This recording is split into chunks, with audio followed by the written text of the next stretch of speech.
Shalom. Today, in this presentation, we are going to discuss the color of Adam. What color was Adam? Yes, I'm speaking about the first man ever created and Eve, as they are both commonly known. What was the color of Adam? Now, the story or the record of Adam and Eve is found in the Hebrew text. This is the primary text document used as the foundation not only of the religion coming out of the Torah, meaning Judaism, but also the foundational text for Christianity and Islam as well. So what is the record in the text itself of the color of Adam? Can we discover from that text, from the original Hebrew, what color Adam was? Now, I know most people just take for granted that Adam and Eve were white because that's what they've been taught. Especially seeing that we live in a world that has been dominated by white people and a doctrine of white supremacy. Indeed, ever since European people invaded Africa and the Middle East and through force enslaved millions of African people, they have been teaching a doctrine of white supremacy and in large part have based that doctrine on misteaching what is written in the Hebrew text. So if we're going to really be able to strip off white supremacy, we should really know what the text says. I'm not trying to argue here in this presentation that you should believe the text. I believe the text. But I'm not trying to make that case here in this presentation. I'll leave that for you to decide as you continue studying the text.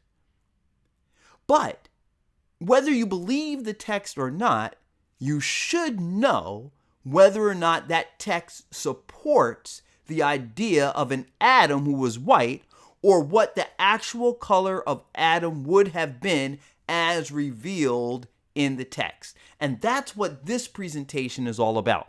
We are going to use the Hebrew text and we are going to show the actual color of Adam, and I can tell you straight up front, he was not white. Now, of course, if you did a quick Google search, this is what you would find if you search for Adam and Eve. Right. You'll see all these European paintings, all these European ideas that have been continuously imposed or superimposed upon our thinking. So that if you just happen to just imagine what Adam and Eve looked like, you would have no choice but to recall or to bring up one of the images you have seen some point in your life, because these paintings, these pictures, these images are all around us. And most people in the world have some idea like what you're seeing here in this slide, in this quick Google search, in their heads. But we're going to disband with the ideas and pictures that artists have come up with. And we're instead going to look at the Hebrew text and see what the text itself says. Let's start with the very first use of the word Adam. In Hebrew, by the way, we pronounce it as Adam. We're going to look at the very first text in which we find that Hebrew word. And maybe right up front, I should just mention, in English, we say Adam as a name, and we don't realize that in Hebrew, Adam, which is the way we pronounce that name, is both a name and just a word, a noun that can represent man as in mankind as well. So here we see in the very first usage of that word, which is found in Bereshith, chapter 1 and verse 26. And by the way, I'm going to use the Hebrew names for all of the books of the Torah or the Tanakh out of respect, because they were originally written in Hebrew. And unfortunately, ever since the Greeks conquered through Alexander the Great, North Africa and the Middle East, and went on to fight against the Persians, ever since then, they have been forcing their culture and their language and changing the meaning of words and names and many other things. And so they renamed all the books of the Hebrew scriptures with their own names. And they called the first book Genesis, when we in Hebrew called it Bereshith. So here we're going to restore the original names. I put Genesis in brackets just so that you would have a reference and know what I'm referring to when you review this video or look at the scripture again. But again, we're going to turn now to Bereshith chapter 1, verse 26. Here it reads, "And Elohim said," and again, I'm just going to pause briefly and just say, you'll find in English translations that the Hebrew word Elohim, is mistranslated as God, G-O-D. Now, just as I have done here by restoring a transliteration, meaning I've used English letters to write out the Hebrew word, this is something that you could, and the translators could have easily done as well. They could have simply written Elohim so that instead of pronouncing God, you could have said something that approximated the Hebrew pronunciation of this Hebrew word. There's a reason why they have mistranslated or substituted God for Elohim.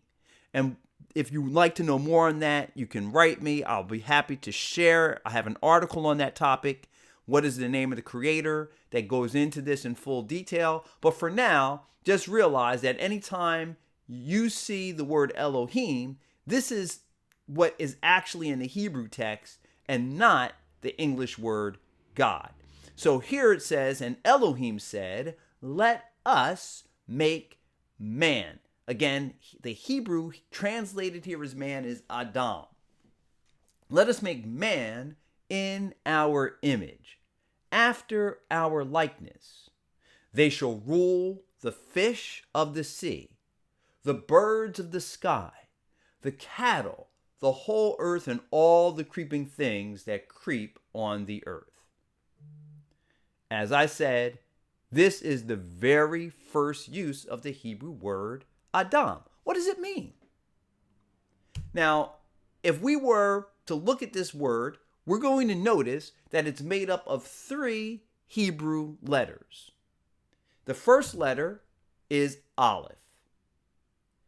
It's the very first letter of the Hebrew Aleph Bet. In fact, you'll find it interesting to know that even the English word alphabet is really coming from the very first 2 letters of the Hebrew Aleph Bet, which is Aleph is the first letter and the second letter is Beth. Eventually the Greeks borrowed this or stole this idea, and they said alpha beta, and later on it came down to us in English as alphabet. But again, it starts with the Hebrew text, Aleph. So this is the very first letter in the Hebrew word for Adam. The second letter, and again in Hebrew we read from right to left, the second letter is Daleth. Daleth. And Daleth, written here, looks, I'm not going to talk about what it looks like because anciently Hebrew was written in a pictographic form, but I want you to just become familiar with the modern Hebrew text because we're going to be using the modern text as a means of understanding at least what Adam means as it's revealed in the Torah itself. But I can show you also what the ancient Hebrew pictographic way of writing it would be as well, and we could do that at another time. So the second letter is Daleth, and the third letter is Mem. And Mem, by the way, has 2 forms. When it's written at the end of a word, it has the square form, as you can see in the word Adam. But when it is written in the beginning or middle of a word, it just not at the end of a word, then it has this other form, as you can see on the first line there. Mem has two forms. Anciently, it was written more like this. This is the pictographic way of drawing Mem. And there was only one form of it. It represents water. And again, for another topic, we can get into how to understand the symbology of the ancient Hebrew Aleph Bet, but I'm not going to have time to get into that this evening. You can write me for more details. So, focus on one thing. In Hebrew, all words have a root, and modern scholars generally refer to the root of Hebrew words with three Hebrew letters. They call it a shoresh in Hebrew, root, and the root for Adam is written as you see here, Aleph, Daleth, Mem. Aleph, Daleth, Mem. Okay? So that is how you would write the root for Adam. Aleph, Daleth, Mem. Okay. Now, let's just take a moment and notice what scholars, and we're talking about European scholars, we're talking about white scholars, what scholars have said the word Adam means. They say, and this is taken from Gesenius's Hebrew and Chaldee definition, or dictionary, or lexicon, as they like to call it. From that lexicon, it says, man, perhaps so called from the idea of redness, compare with dam, that those are dalet mem, right? And dam means blood. So they're saying, okay, it means redness or something. Okay, that's what they're getting at. But notice this note, they continue on. They say the Arabs distinguish two races of men. One red, which we call white, and the other black. Wait a minute. Let's take a closer look at that. The authors of this lexicon, they quote what the Arabs say. They say the Arabs distinguish two races of men. One red, ruddy, and they say which we call white, and the other black. Now, who is the we? Obviously, not us, not black people. The we being referred to here is the white authors of this so-called lexicon. And they are taking the Hebrew text and redefining it to suit their own white supremacy, their own racism. Because clearly, the Arabs had no intention of suggesting that it meant that red meant white. In fact, since when does red mean white? But like I said, we're not going to rely on these scholarly definitions to understand what the Hebrew word Adam means. Rather, let us look at how Adam is used throughout the Hebrew text. And when we look at some of the verses where it is used, we're going to get a clear image for ourselves of what the word Adam actually means. The very next verse I want you to focus on is found in the very next chapter of Bereshith, chapter 2 and verse 7. Here in this chapter, we get another look at the creation of Adam, a more detailed view of how that creation took place. And in verse 7, it reads, then Yahweh Elohim, and again, you'll find if you read your Bible, your English translation, you'll find that they've written out the Hebrew word Yahweh. Hebrew letters are Yod, Hey, Wow, Hey. They would write it out with Lord in all caps. Because, again, they are misleading you and leading you away from calling upon the Shem, that is the name of the Creator. But here we restore that, and if you'd like to know more, just contact me. I'll be happy to send you a paper entitled, What is the Name of the Creator? That explains this in full detail. Again, then Yahweh Elohim formed man of the dust of the ground. Notice here, when it says he formed man, it's again from the Hebrew word Adam. And he's made from the dust of the ground, which is the Hebrew word Adamah. It's the same word as Adam, but now because it's in the feminine tense, it is, and there have that additional letter, he, at the end of it, making it, instead of Adam, Adamah. So Adam and Adamah both share the very same root. Adam and Adamah have the same root, which is Aleph, Daleth, Mem. And what that means is they share the same meaning. Now, it's important for us to take a moment and realize that in Hebrew, we use words in a very intentional way. And names or words or nouns are very descriptive of what they are referring to. What I mean by that is to say, if you were brown in color, I would not use a word like white to describe you. In fact, I would just use the word brown. And if you were white in color, I wouldn't call you brown, I would just say white. Okay? And let's take a couple of examples of where you can clearly see that people or even other things are named exactly what they are in Hebrew. For example, we have, in English, you know him as Jacob. His Hebrew name is Yaakov, and that is taken from the very word Akev, the root of Yaakov, which means heel.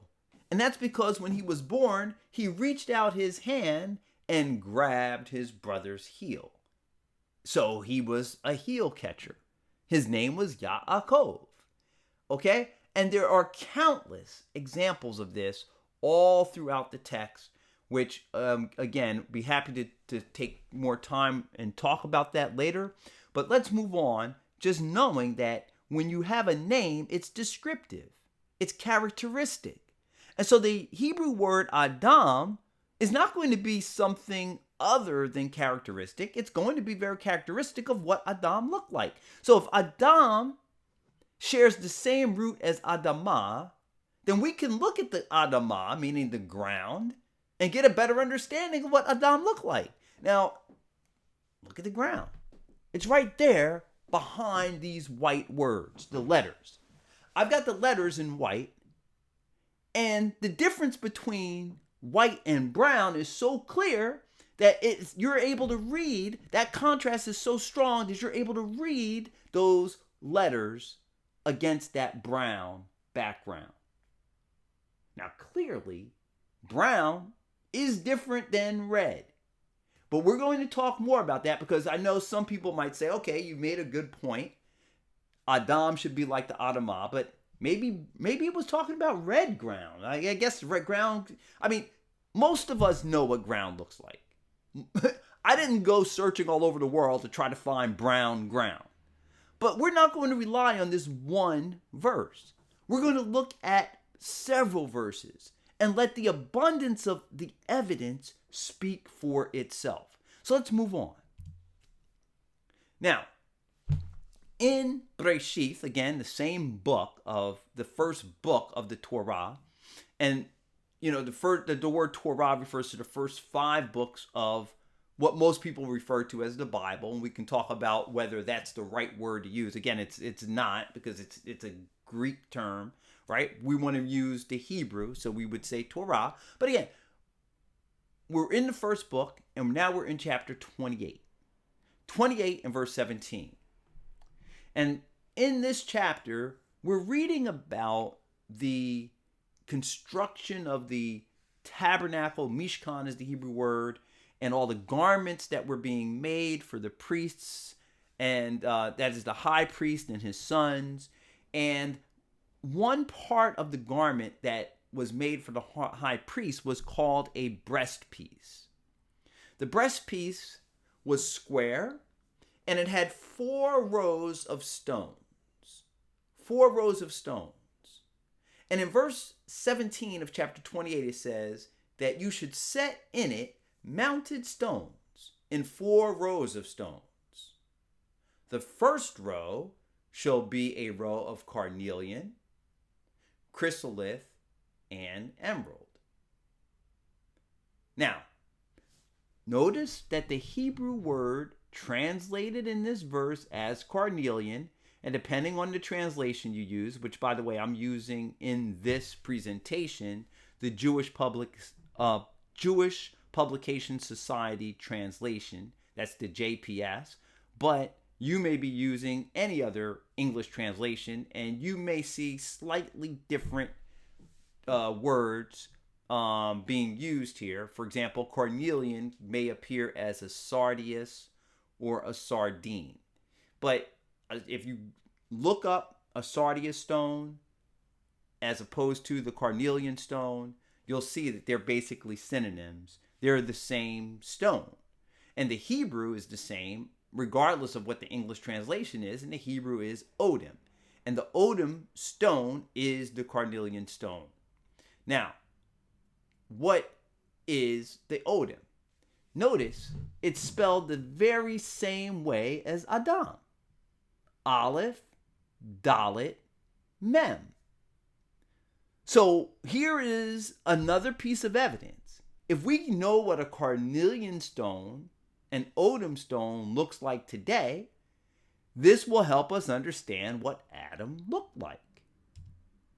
Here is a picture of an odem stone, a carnelian stone. Again, it's spelled with the same letters, Aleph, Dalet, Mem, just pronounced in a slightly different way. Instead of saying Adam, we say odem. But it means this stone, this carnelian stone, and it has the very same characteristic as the ground. It has the same characteristic as Adam. It's brown in color. And you don't have to take my word for it. Please go and Google it for yourself. Look at what an odem stone looks like. You might find it as a carnelian. Look at a carnelian stone. Look at a sardine stone or a sardius stone. All refer to this stone. It's a translucent stone. You'll find that in a book about stones, gemstones, it'll talk about it being a brown stone. Some people like to say reddish brown. But again, we're not talking about red in the sense of a rose is red. We're talking here about something that looks just like the ground or the picture you see here. I bought this stone some 20 years ago when I first learned the meaning of the odem stone. So again, here you see it, and this is the color we should have in our mind when we think of the Hebrew letters Aleph, Dalet, and Mem. Adam, or in this case, odem. Let's go to another verse, because again, we're not going to rely on just 2 facts, 2 points of proof. There's the entire scripture is going to be consistent. It's not going to vary. It's not going to mean brown in this case and white in another case. Every usage of this word throughout the entire Hebrew text is going to be consistent with this particular characteristic. And that's what I aim to show you. Let's look at the very next verse, where we can see clearly from characteristics what the word means. Now, this is taken from, again, the same book, Bereshith, chapter 25, okay? And we're going to read from verses 30 to 34, not every word of it, because I want to focus on the specific point that we're making here from this text. So, let us look at Bereshith chapter 25, verse 30, and we'll start reading in verse 30, and it says, "And Esau said to Jacob." Now, again, the story here, if you remember, is that Yitzchak, that is Isaac, as you're familiar with, or you may be familiar with, the way English translators wrote his name, we say Isaac, but his Hebrew name is Yitzchak. It means laughter. Again, that's because his mother laughed because she was going to have a child when she was, 90 years old. And Abraham was 100, and it was like funny to her. Oh, wait, I'm going to have a child that old? She laughed. So his name was Laughter. She said, all people will laugh with me. So again, Yitzchak, tzakok is to laugh in Hebrew. His name is Yitzchak. You lose that in translation. If you say Isaac, there's no thought about the laughter unless you actually use the Hebrew. So Yitzchak had twins through his wife and Rivka. And when they had twins, Esau came out first, and Yaakov, as I mentioned, he grabbed his heel. And there was always this struggle between the two. So the birthright belonged to Esau, okay? But Yaakov desired that birthright. And Esau was a hunter. Yaakov basically was someone who dwelled in tents, stayed with his mom. He was a good cook, obviously. And so Esau's coming out back from hunting. He's basically saying he's famished. He's, putting it in the vernacular, we'd say he was starving to death. And he says to Yaakov, give me some of that red stuff to gulp down, for I am famished.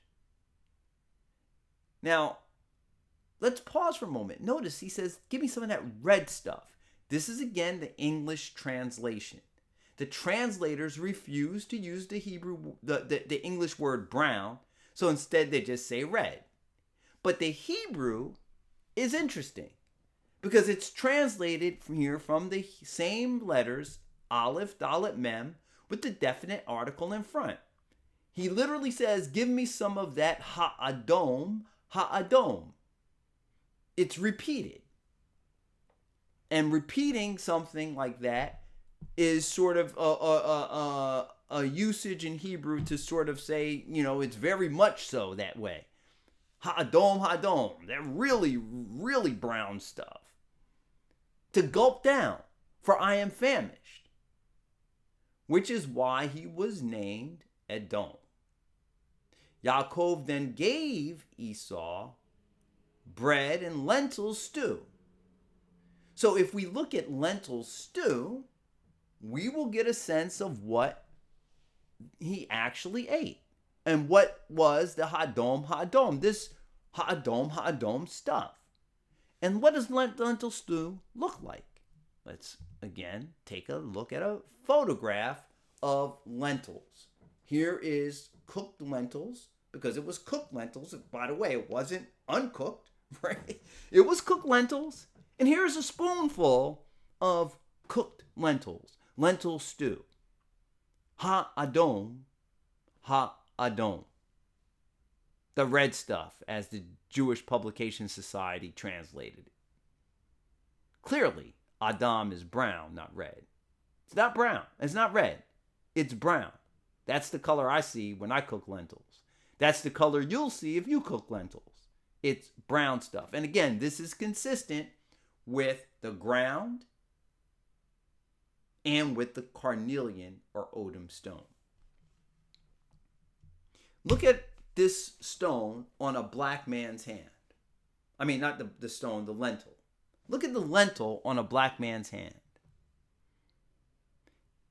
In fact, it blends in so well, you might mistake that lentil for a mole on his hand.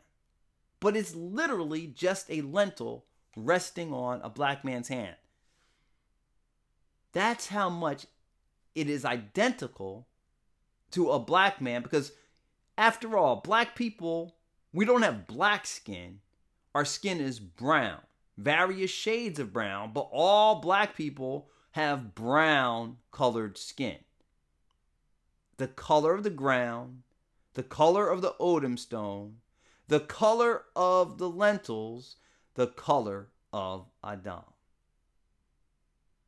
Are you beginning to understand the importance of what we're seeing here from the text? Whereas white supremacy has indoctrinated us to think that somehow our skin is a curse. The reality is the very text upon which they base their religions supports the idea that we were the original man created in the image of Elohim. Because it said in that very first verse we looked at that Elohim made Adam in his image and likeness. It gets even better. Look at this. We go now to the book of Bamidbar, mistranslated by the Greeks as Numbers. Okay? But the name of the Hebrew book is called Bamidbar, means in the wilderness. And in chapter 19, we read about a ritual that had to be performed whenever you came into contact with a dead body. You needed to be purified through the ashes of a particular cow that was prepared through the ritual that we read about here. Let's notice what it says. This is the ritual law that Yahweh has commanded. Instruct the Israelite people to bring you again, JPS translation, red cow. Now, the Hebrew word being mistranslated as red is the same Hebrew letters used to pronounce the ground, for the ground, Adamah. It's just pronounced differently, Adumah here. Almost the same thing, Adamah versus Adumah. Almost exactly the same as the ground. And the root again is the same root for Adam, Aleph, Dalet, Mem. So here again, we expect it to be characteristically the same as Adam, the same as the lentils, the same as the carnelian stone. And of course, that's what it would be. Notice what a para adumah would look like. We'll get there in a second. We'll look at a picture of it. But I want you to notice what the translators even said. So, the Jewish Publication Society produced a book which they call the Eitz Chaim Torah and Commentary. This book has a footnote about this very verse, Numbers 19 verse 2. And the footnote reads like this. They say red, Hebrew Adom, which here probably means brown, for which there is no word in the Bible. Let's read that again. Let's understand what these scholars, a whole team of white people who worked on this Jewish publication society work, the Eitz Chaim Torah and Commentary, they got together as a group, as a team, and they said that the word Adumah in this verse, Bamidbar 19 verse 2, probably does mean red. But instead of them probably does mean brown. They said it probably means brown. But instead of them translating it as brown, they still went ahead and put red, following what all the other white supremacist translations have done, blotting us out of the Torah, wiping us out, whiting us out of the scripture, because when they say red, they actually mean white. They say red so that they can somehow deceive people, make them think that it's white, or some, close enough to white that they can somehow say, oh yes, it's white people. Again, they refused to translate it as brown, and instead they went ahead and told this lie that there was no word for brown found in the Bible. Now, think about that. In other words, they're suggesting that the ancient Hebrews didn't even understand the concept of brown. They had no word for brown in their vocabulary. Never used the idea of brown in anything they wrote in the Torah. Not in the whole Bible. They spoke about the ground, but it couldn't have been brown. Are you kidding me? Seriously?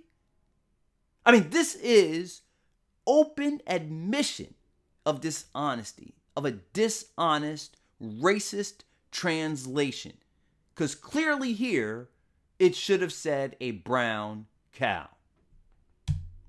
And of course, a brown cow exists. You know, these white people are so racist. This is a para aduma. But white people have been so racist that literally, you Google it, you'll find that there have been some extremist sects, both in the Christian side and some extremist Jewish sects as well, who have been attempting to specially breed a red heifer, as they call it, so that they can fulfill this ritual that's found here in Bamidbar chapter 19, verse 2. They think they need a specially colored cow, not something that's naturally occurring, something that they have to some kind of engineer. They have to engineer like a rose red cow, because they refuse to translate para aduma as brown. But again, they're not the only Jewish people in the world. There are plenty of black Jewish people in the world. Black people, I mean people with brown skin, people who look just like Adam looked, especially among the Ethiopians. And the Ethiopian Jewish community, they practiced the ritual of the para aduma all the way up until they migrated from Ethiopia and moved to Israel. And once they got to Israel, basically they were pretty much forced to stop practicing this ritual. Otherwise, I imagine they would still be practicing it even to this day. But they practiced this ritual all the way up until these times. It wasn't done away with. These rituals were not done away with. They're still in force. I hope that through these scriptures, you've gotten a clear idea of the color of Adam from the Torah. There's a lot more that we can share and show, but due to time constraints, we're going to end it here. If you would like to know more, though, on this topic, go ahead and write me, moriah.webster@gmail.com. And I'll be very happy to send you a copy of a book I have recently published on this topic, which goes into full detail not only on this, but even much more to prove beyond any shadow of doubt that the ancient Israelites of the Bible were people who looked just like Adam. They had color, the color of the ground, the color of the Odem stone. They looked like any black people look today. Write me, moriah.webster@gmail.com. That's moriah.webster@gmail.com. Or visit my website, moriahbenavraham.com. moriahbenavraham.com. All one word, moriahbenavraham.com. And there you'll find not only an opportunity to request this book, but also other materials that I have written. I'll look forward to seeing you the next time when we share more information on this topic and many more from the Torah. Shalom, shalom.